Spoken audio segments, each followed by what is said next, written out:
দিয়েছিলেন। এই ভাগবত গ্রন্থের কথা আমরা এখানে আলোচনা করছি।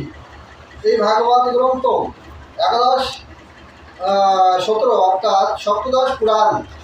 সপ্তদশ পুরাণে তার বিভিন্ন বিবৃতি আছে, সব জায়গাতে তুলে তুলে নিয়েছেন।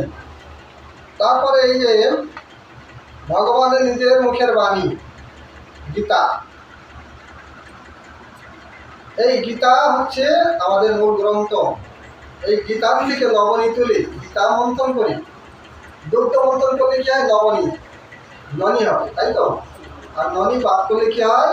ঘৃত হয়। দুধ কদিন রাখা যায়? দুধ 1 দিন, 2 দিন, 3 দিন, 5 দিন রাখেন, দুধ আর থাকে না। তারপরে কি হয়? দুধ নষ্ট হয়ে যায়।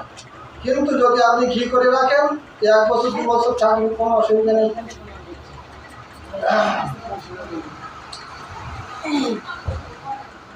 বিষ্ণু ভক্তস্য যে দাসান বৈষ্ণব অন্ন ভুক্তং চলে তে অপি কৃত ভোজতং বৈশ্যগতং যাজন্তি নিরাকুলাম। যারা বৈষ্ণবের দাস এবং বৈষ্ণবের অন্নভোজী, তাহারা নিরকুল হইয়া যজ্ঞ ভূপদের ন্যায় পরম গতি লাভ করে। জয় জয় শ্রী গুণিতায় গৌরানন্দে হরি। বৈষ্ণবের যারা যারা পূজিত হন এবং বৈষ্ণবের আশার দূরে থাকুক, সেটি উদ্যবাহুর কথা। বৈষ্ণব বা ভাগবত এই নাম মাত্র লাভ করিতে পারিলেই কৃতকৃতার্থ হওয়া যায়।